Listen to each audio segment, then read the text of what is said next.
Last night on SmackDown, I seen a clip where somebody threw a beer bottle at John Cena. WWE, I'm a true fan. That's a nice try. Nice try.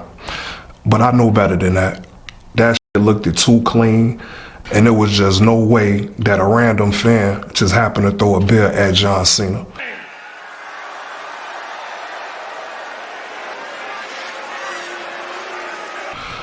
The first thing that struck me about it was, why would he throw the beer before John Cena even starts to talk? That didn't make sense. It's almost like it was the perfect entrance. It's almost like that was just something that led into the promo. So again, like, nice try, WWE. I get it. I know Triple H is trying to be innovative and do different things to switch it up. But we come from an era where we've seen fans literally leave the ring in trash. WCW Bash at the Beach, when Hulk Hogan ended up becoming the third guy to form the NWO, that was one of the greatest segments in professional wrestling history, but it was also a masterclass of fans throwing trash in the ring.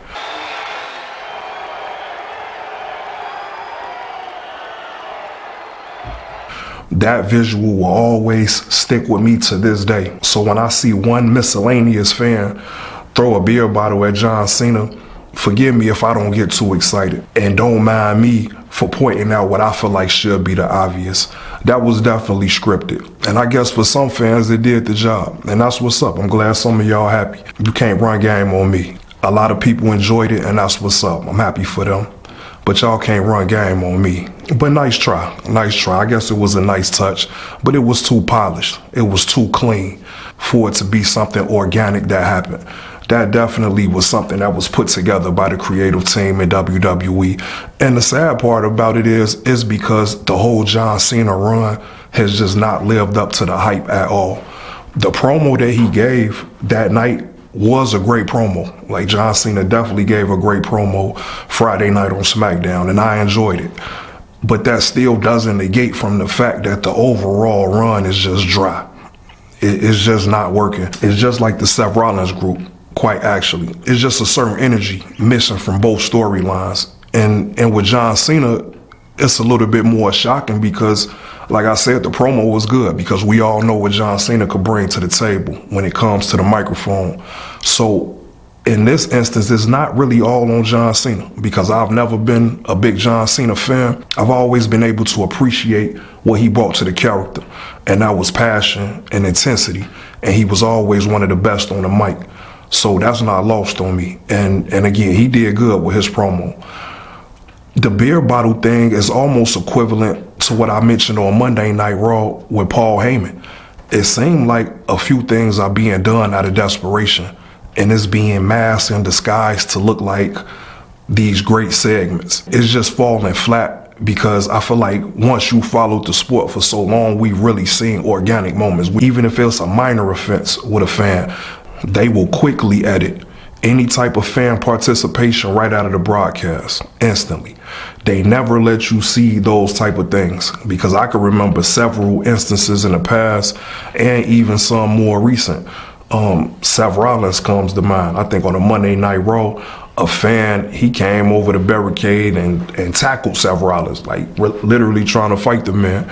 And I think they didn't have a choice but to show some of it because it was just live on the spot, but they did do a great job at not really showing you what was going on. When Kevin Owens announced that he had the injury and that he would be stepping away, he had an incident with a fan walking to the backstage area after he announced that he had an injury. So as he was walking to the backstage area, he had an incident with a fan. And it was minor. It was just some words being exchanged at the end of the day. It was nothing physical, nothing too out of character, nothing too crazy happened. And WWE still did a great job at not even showing you the altercation. They kept the camera on Randy Orton. We know that meant something was happening because the camera was just on Randy Orton for too long. And when Kevin Owens was first walking to the back, you could see him quickly turn around. You knew that somebody caught his attention, and not in a good way, because as he was walking to the backstage area, somebody must have said something out of pocket, just a minor argument, and they quickly cut the camera. They don't even want you to see that. But back to John Cena, I don't understand, like, maybe tonight on Backlash, we'll start seeing this storyline with John Cena really go to the next level, because I'm pretty sure that Randy Orton is going to have a great match with John Cena in his hometown of St. Louis. So the crowd better go crazy. Like, I know that, because I love energetic crowds. I love crowds that are teed up and going crazy, and I feel like we just don't get that often. Certain cities bring that, but I would like to see that in every city. For Randy Orton, I feel like that needs to happen. This is the last time that Randy Orton will go against John Cena for a world title. I feel like the fans really need to show that sense of urgency. It shouldn't be a person sitting down, and it shouldn't be a person not screaming and yelling to the top of their lungs.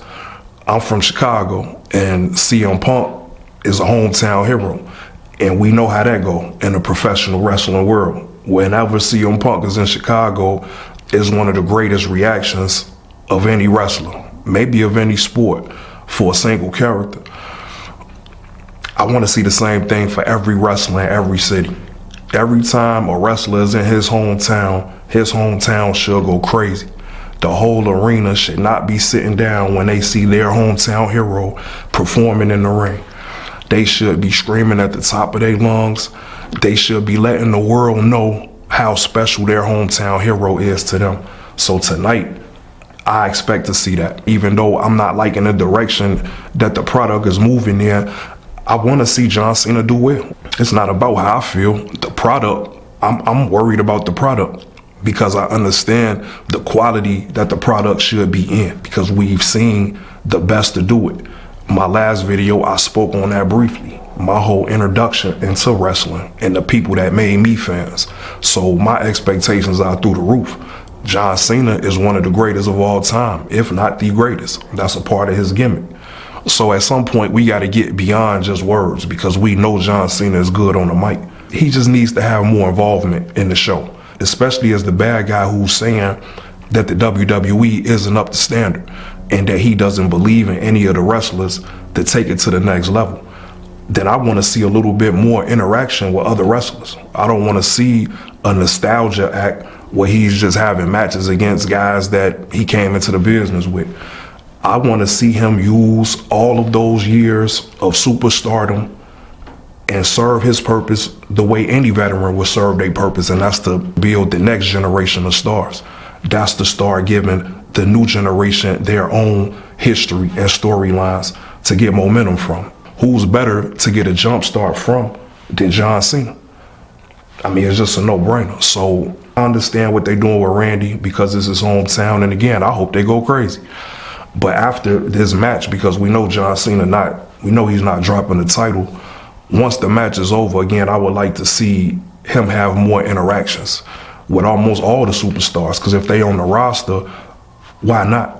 Why are the people on the roster if you're not going to utilize them? Let's utilize these people on the roster and see what type of chemistry they can have with John Cena on his way out, especially with John Cena playing this role, because now it leaves the room open to find out who your next top star could be, because you might have a diamond in the rough that we haven't even been seeing on screen a lot. We could have somebody that's been dying for that opportunity, and not only that, once they get the opportunity, they're going to show and prove, go above and beyond any expectations.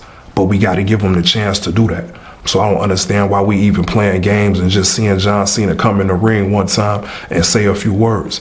Nah, we need to start mixing it up and see what we really got over here, because the future is now, and we need to know what direction are we really heading in.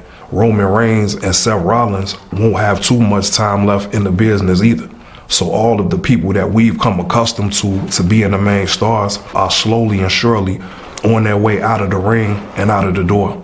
So again, let's use our mega stars, let's use our greatest of all time to start building up the people that could potentially be the greatest of all time in their generation. Yo, what's going on with it? I'm Southside Tre, Appreciate everybody for watching. Make sure you subscribe to my YouTube channel, Full-Time Digital House, and follow me on Instagram, Southside_Tre.